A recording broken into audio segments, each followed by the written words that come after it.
Hello, hello. Just gonna ping a few people in the room.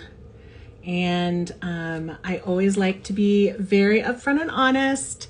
I am doing a Instagram live at the same time that I'm doing Clubhouse. I'm trying something new to see how this goes. Hello, Elise. Hi there. How are you doing, Autumn? So today we're going to be talking about 4 tips to an amazing blog title or pin title. And today I'm going to be sharing the steps that I take to write that blog or pin title.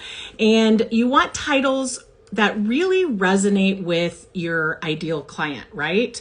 But you also need to make them resonate as well with Google and with Pinterest. And so let's be honest, the only reason why we are marketing our business on Google or Pinterest, doing blog posts, is really to get and book some clients.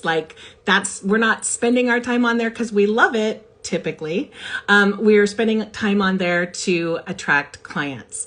So just as a heads up for my Clubhouse peeps, this is being recorded. I like to be very, very upfront and honest. It's being recorded. We're on Instagram Live at the same time that we're on Clubhouse.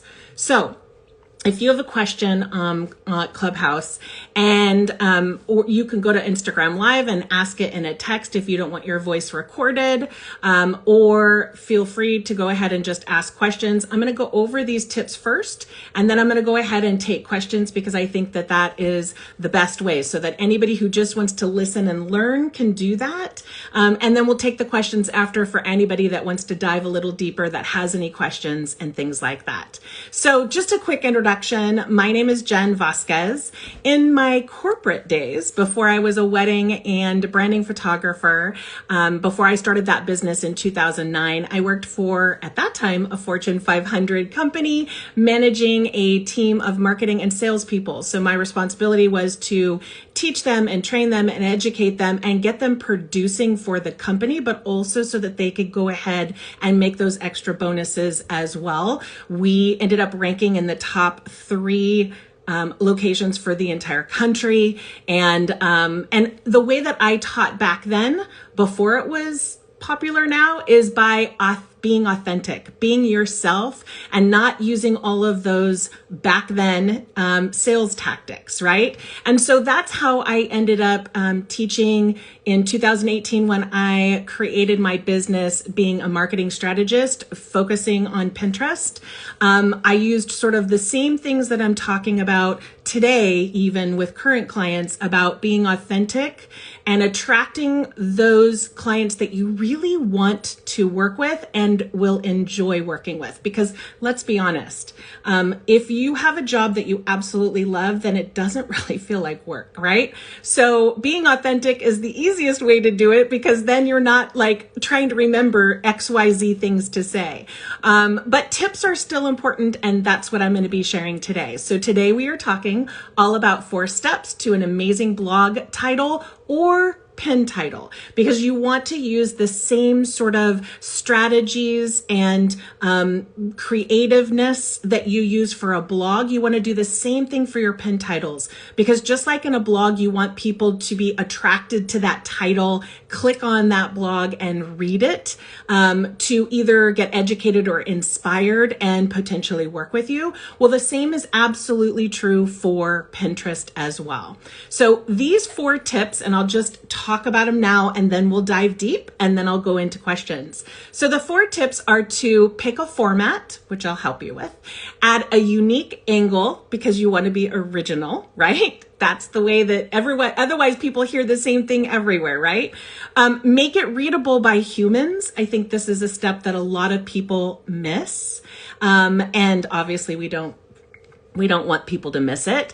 And then you want to add details that resonate with your ideal client. So this is that extra 4th step that really enables you to book those people that you actually want to work with. So tip number 1 is pick a format. So let's say you're writing a blog post, and then you have a pin that you're going to be writing about something wedding. So let's just take an example of wedding venues, right? So there are different formats that you can take for blog posts that really work. So one of them is listicles. And the type of format that is an example, 10 best wedding venues in 2021. So you're listing a number. Those are the listicle format. A how-to format, how to choose the best venue for your wedding, right? Tutorials, best wedding venue, choosing the best one in 6 steps. Or another format is an opinion piece. Is there really such a thing as the best wedding venue, or is it opinion based? You can use a format of review, and a review is XYZ wedding venue review. So if you're reviewing a specific wedding venue, and comparison is another format. That's XYZ versus ABC. So Fortino Winery versus Willow Heights Mansion, which is the best wedding venue? So for all of these, you want to remember that for most websites, the most important source of traffic is Google. So you shouldn't just pick a headline that sounds best for you. You want to do something that resonates best with Google and or Pinterest if you're talking about a pin. And so that really starts with research. So you can have a perfectly wonderful blog post, but if you want it to get seen by the most people, you want to research and find the best title. So you would pick a format, one of those formats. Those are like the best formats at this point in time. So pick one of those formats, and then you will go to like Google and search that, see if there's other options that pop up or different titles maybe that resonate better, or words within the title that resonate better. You can use Ubersuggest. Keywords Everywhere is a Chrome plugin that I really love as well, that helps with getting keywords for blog posts and things like that. Those are just a few that you can do, but you do want to research, because sometimes the title that you think is best may not resonate on Google, and you want to try to find to fill a space on Google that is not being filled at the moment, or that's maybe even controversial to what you see most on Google, because then people are going to want to take a look and figure out potentially, why you say this and if it's good. You want to also keep in mind that the type of headline that works best will vary by topic. So while listicle headlines are best for maybe like wedding venues and things like that, you might have a better, like a how-to headline might actually be better for the blog post that you are writing, or maybe an opinion piece. It definitely depends on the research that you do that goes into what you're looking for.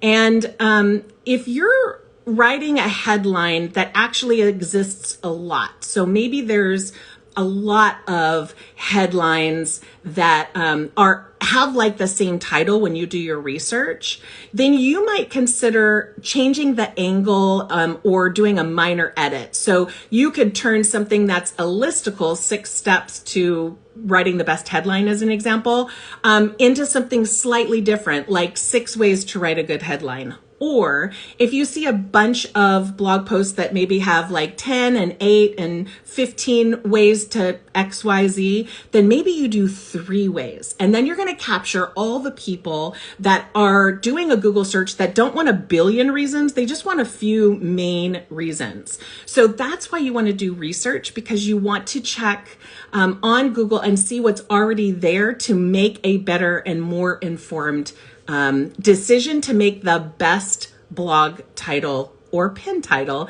that you can. Okay, the second tip is to add a winning angle. So now that you have the format down of what type of blog post title you're going to use, you need to find the top ranking angles. So use some, things from the last one that we just did and look for differentiating words. For example, 6 ways to market on Pinterest for service-based businesses would be a good example. Or 6 ways to market on Pinterest to get more clients, right? That's the winning angle. That's a that's a piece that a lot of people forget to make it even that much better. How about for female entrepreneurs? 6 ways to market on Pinterest to increase your client base, or something like that. Like, instead of just saying 6 ways to market on Pinterest, having a winning angle means diving deep into either the area that is really important to you and your ideal clients, or to the people that you want to work with, or the subsection of people that maybe are not talked about on that you from your research on Google, because then it's going to resonate with someone who is a female entrepreneur or a service-based business, as an example. You can also use time when you're looking for a winning angle. So 6 ways to market in the most simple way, or 6 ways to market on Pinterest that doesn't take a lot of time. Like, that's something that would resonate with my ideal clients, because my ideal clients don't have a lot of time to spend on Pinterest, but still want to get the best bang for their time buck. So you need to definitely, when you're looking for that winning angle, you need to balance what your research shares as well. So you could write a blog and have a title that you love, and then when you do research that you want to change it a little bit to have that winning angle, you might need to update that blog post slightly. If there is no, I'm not going to, sorry, that was something else. So once you have the basic parts of the headline, the format, and the angle, you just need to do one more thing. Well, 2 more things. One more thing is to make it human. This is the piece that so many people miss. They want to make the best blog title or pin title out there, but it isn't as readable, or it doesn't sort of make sense maybe. So you want to use adjectives or figures of speech that use like that to casually describe the article to your best friend. So I always say, when you want to make it human, you want to say it in a way that you would tell your best friend or your best client that you were talking about, right? So my 10 favorite wedding venues in 2021, using the word my makes it more human and more personal, and more authentic, if we're going to use that buzzword.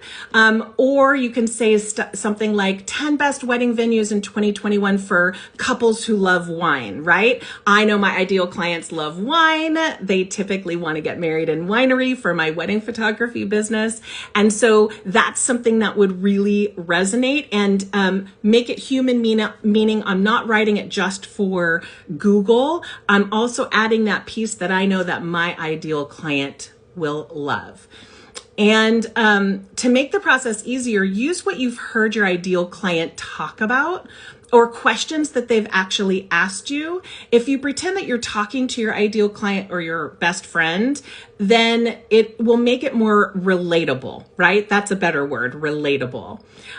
So before I go on to my last tip, I wanted to also let and open it up for questions. I wanted to make sure that everybody on here knows that I have left my masterclass replay up. So if you missed my masterclass talking about the best pin on Pinterest, it's free and it's still available. All you have to do is type the word replay, just replay, in my DMs, and you'll get the link to the video to be able to watch that. And I wanted just to make sure that I had a couple DMs where people are like, oh, I missed it.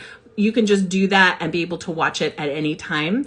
And also at the point where we start asking questions, if you have a question or you feel sort of uncomfortable going on Clubhouse here or online on Instagram, you can always send me a DM and I'm happy to answer that question in the DMs as well. Some people are a little shyer and I definitely don't want to overlook them.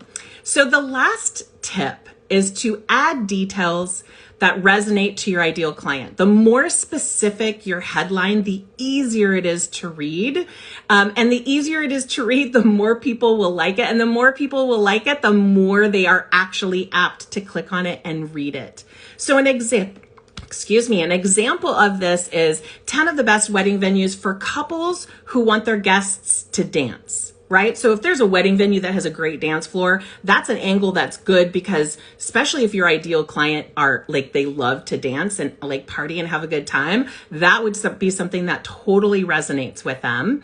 Or 10 wedding venues that will ensure you have the most beautiful wedding photos. So if you have a wedding venue that has like the best backdrops, the best, multiple different backdrops all over the property, and you have an ideal client, or your ideal client is one that loves great wedding photos, that's something that would obviously resonate with them as well. So just to wrap up the tips, to have an amazing blog title or pin title, you want to choose a winning format, angle and make it human. First of all, find a unique angle. Then you want to make it human, and you want to add details that resonate with your ideal client, because that's what we're doing this blog post or pin all about to begin with. So if you guys have any questions, I will definitely take them now. You can raise your hand on Clubhouse, or you can go ahead and just ask the questions here on Instagram Live. And if not, these lives are typically 15 to 30 minutes, so we can just end the room as well. So let me know if you have any questions by raising your hand on Clubhouse. Sorry, I'm just checking over on Clubhouse, or putting that question right here in Instagram Live.